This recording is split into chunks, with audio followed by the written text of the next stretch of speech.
Hello, magandang gabi mga lalabs, mga vayots. Magandang hating gabi Pilipinas, Luzon, Visayas, and Mindanao sa mga kapwa ko din po OFWs around the world. Hello, mega love shoutout po sa inyong lahat. Magandang araw or gabi.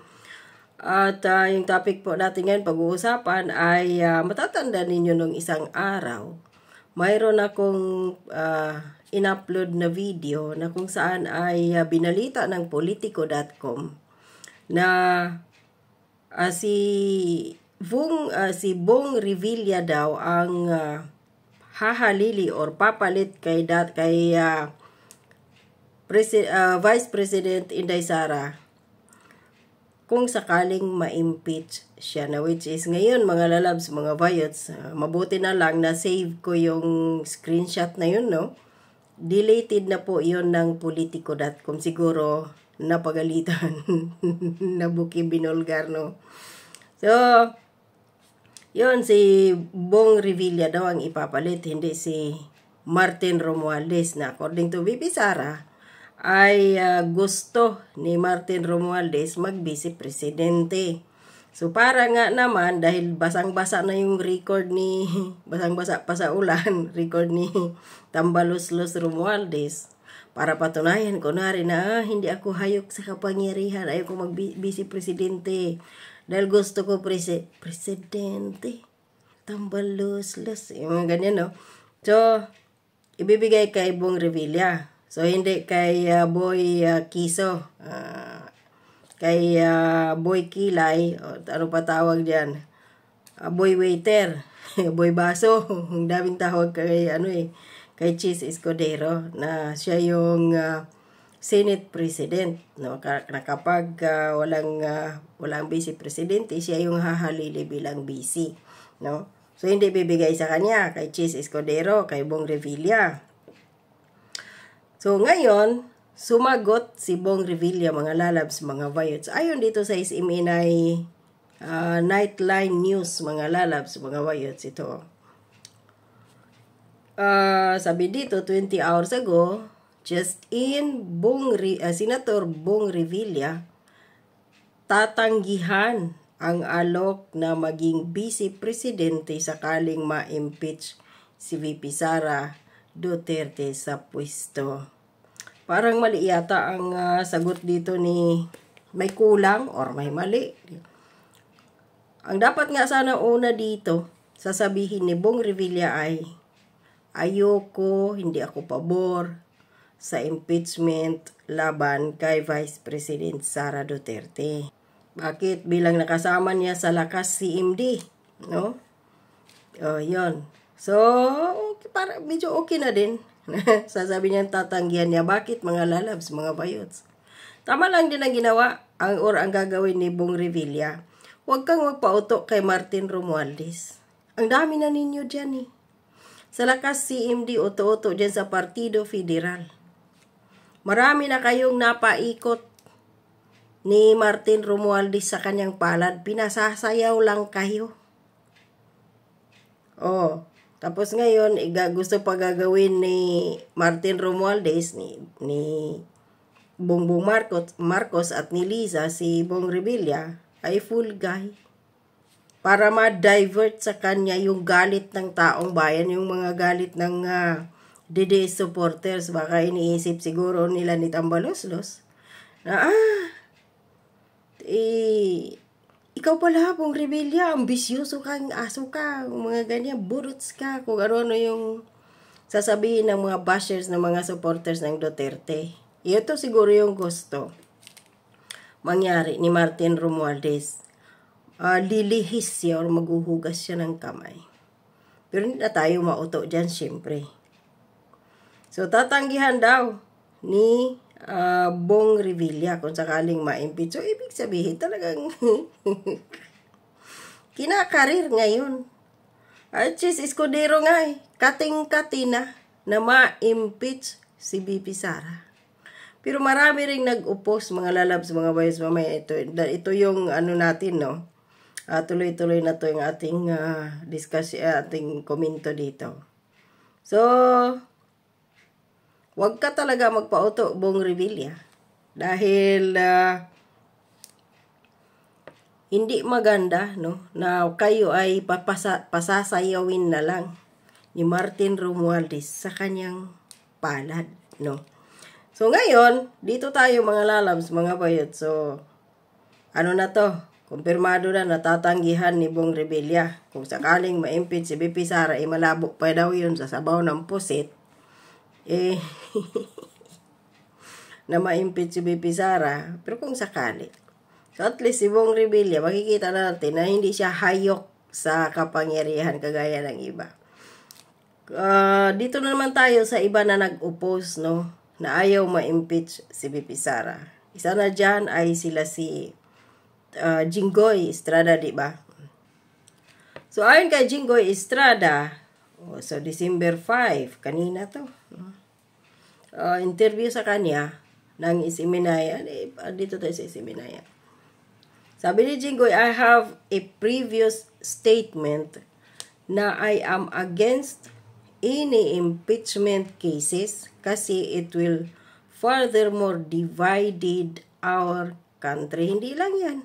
Magkawatak-watak ang taang mga mamamayan, no, sa bansa natin, kundi lalong walang mag-invest, lalong walang turista sa Pilipinas. Bakit?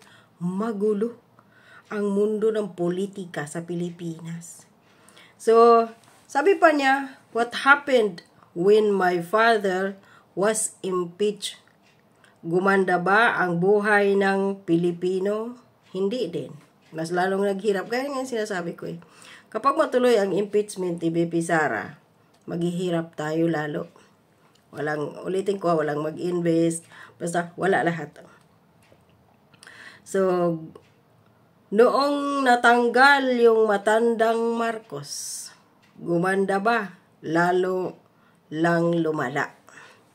So, kasi yung nakapalit kasi kay Marcos Sr., wala din namang alam, isang plain housewife si Cory, at marami ring kanya ang mga nag-uuto. Gaya kay Bongbong Marcos din ngayon, maraming nasa paligid sa kanya ng mga amuyong ni Cory dati, lalo na si Juma Sison. At ang simbahan. So, iba-iba ng pananaw, iba-iba ang utos kay Cory, kaya hindi alam kung ano din gagawin ni Cory, saan siya susunod. Unlike Tatay Digong, iisa lang ang kanyang daan na tinatahak. Wala siyang mga sinusunod na kung sino man dyan ng mga amuyong sa likod. So, ayon din dito kay Mig Subire, ako, like many of my colleagues, we will not want to see impeachment proceeding in the Senate because obviously it's going to be very divisive. Sana walang gulo kasi ayaw po natin ng gulo. At this point, gusto po namin ceasefire muna at this point in time, and then yung nangyari sa South Korea, di ba? They declared martial law in South Korea at take note mga lalabs, mga bayots, umpisahan na rin i-impeach doon yung presidente ng South Korea na nagdeklara ng martial law na napurnada dahil oras lang mula nang nagdeklara siya, lumabas ang mga Koreano sa kalsada, nagrally. So ngayon matatanggal siya, mai-impeach yung presidente doon. Now, nagkakagalo sila doon. I couldn't believe it. I couldn't believe that they had this political noise in South Korea last night. So, ito yung sabi ni Mig Subire. Kaya, maraming salamat kay Jinggoy kahit papano ay tawag dito, nakabawi doon sa pambubuli niya doon sa babae sa may parking ng sasakyan. So, sino pa ba yung iba na mga senador na ayaw ng impeachment na nag-oppose? Ito, si Jinggoy Estrada, si Mig Subire, si Nancy Binay, at si JV Ejercito. So, hindi pa nagsalita dito. Of course, given na yan kay Senator Bato de la Rosa at kay Robin Padilla. So, sabi ni Nancy Binay, hindi makakatulong sa bansa natin itong usaping impeachment. Sana hindi pa din matuloy ngayon. So, parang nangangarap pa si Binay na matuloy pa next year. Pero at least kahit pa paano, nag-oppose siya. So, sabi pa din dito ni GB Ejercito, it's hard to move forward if the top two officials are bickering because it does not give a good signal, especially in the international communities. Totoo yun. Kay GB Ejercito, talagang agree ako dito eh. Wala tayong makukuhang investors, ulitin ko. So, ilan? According doon sa aking vlog kanina na si Hill, ano ba apelyido noon? Kailangan lang ng siyam. So, meron na dito. 4 na to. Jinggoy, Nancy, Mig Zubiri at GB Ejercito nag-oppose. So, meron pang Ruben at sino pa ba? Si Bato. So, 6 na sila. So, kulang na lang 3. Kapag may 3, siyam na ano ba tawag dito, papabor or di papabor sa impeachment kay Sara, acquitted na siya. So, siguro mayroong iwan natin kung si Amy, si Mark Villar, sino pa ba? Yung nanay niya sa Cynthia Villar, or itong Cayetano, yun hindi natin alam. So, we'll see. But, gaya nga ng sinabi ni Atty. Panilo, hindi na mangyayari ang impeachment na yan. Lalo na kung next year pa yan gagawin at maraming manalo pa na mga tawag dito, mga kandidato pagka-senador ng PDP laban, ini-endorso ni Tatay Digong, ay talagang wala. Malabo pa talaga sa sabaw ng pusit. So, hanggang dito lang po ang masasabi ninyo na si Bong Revilla hindi niya tatanggapin ang pagiging vice presidente kung sakaling ma-impeach si VP Sara. At ano din masasabi ninyo dito sa mga senador na to na ayaw pumabor sa impeachment laban kay Vice President Sara Duterte. So, paki-comment down below na lang. At hanggang dito lang po. Good night sa inyong lahat.